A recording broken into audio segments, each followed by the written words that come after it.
So we've just come up to our favourite dog walking spot, which is pretty empty today, as you can see, because the weather's pretty bad.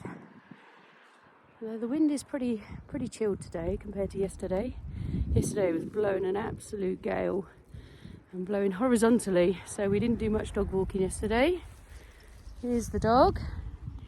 She's not very happy because it's cold and snowing.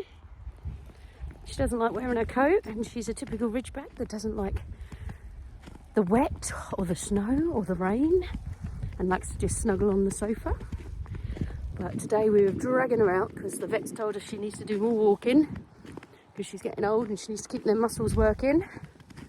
So we're forcing her out, much to her disgust.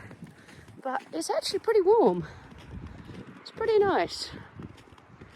And it's nice that we've got the track to ourselves because this one doesn't like other dogs, so it's actually pretty good to be able to walk and not have to work out where we're going to avoid dogs. But this is what our lunchtime walk normally looks like. We get up in the morning and go and work in the chalets. We go and serve breakfast to our clients, and then I come home, walk the dog, do some admin, and then we generally go back to the chalet, depending on what time they want dinner and whether they have children. We go in about 4 o'clock-ish and start prepping for dinner, and we're there till the end. We then serve dinner, pack up all our stuff, clean all the kitchen down, put all the dishwashers on, do all the prep for the morning, get all the croissants and the pan of shocks all proofed, ready, so they puff up nicely.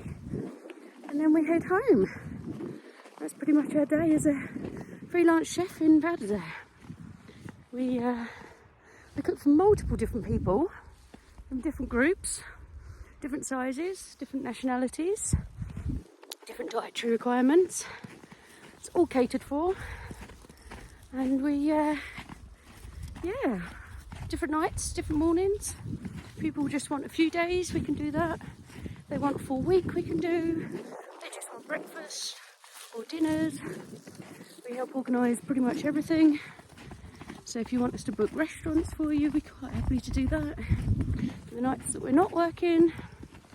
And yeah, we'll help in any way we can. Pretty much know the resort of Tignes and Val d'Isere like the back of our hands. So we're good at recommending different restaurants, different places to eat out, for lunches, for dinners, best places to go on the mountain, also different activities for people who aren't skiing. There's quite a lot of things to do. There's lots of climbing walls, swimming pools, gyms, ice rinks. We have pretty much everything here for skiers and non-skiers. Obviously the skiing is fantastic here in the Espace-Calais. We have one of the biggest in Europe of the areas, and we have a lot of pistes, a lot of lifts. Everything's pretty much groomed every night, all of the pistes. There's just a few exceptions that they leave, a lot of the more difficult ones like the black runs and things, but generally everything's pisted overnight.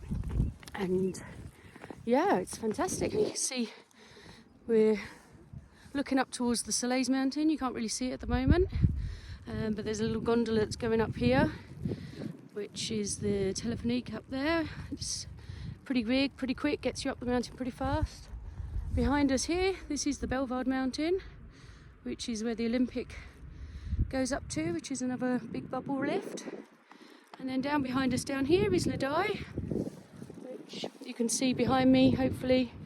The funicular, which goes up to the top of the Bellewaerde. And there's also a very fast bubble lift down there in Le Dye as well. And then in between, we have free bus services that run back and forth. Oh, the dog's going crazy. Free bus service that runs back and forth every 5 minutes throughout the day. And then about every half an hour after 8 o'clock, there or thereabouts. Which you can just jump on, jump off, which is fantastic to get you throughout the village. Not that anything's far in Val d'Isere. It's pretty much 10 minutes from each side to the other. So you can pretty much walk it if you want to, but the bus service is there for you, especially if you're carrying your skis and want to get up the other side. You can just see the bus coming along here now. And we've got quite a few electric buses now. They're moving forward on the renewable energies as well, which is great. And yeah, so that's our lunchtime walk in Wörthersee. So if you have any questions, pop a little comment in the below and I'll happily try and answer them for you.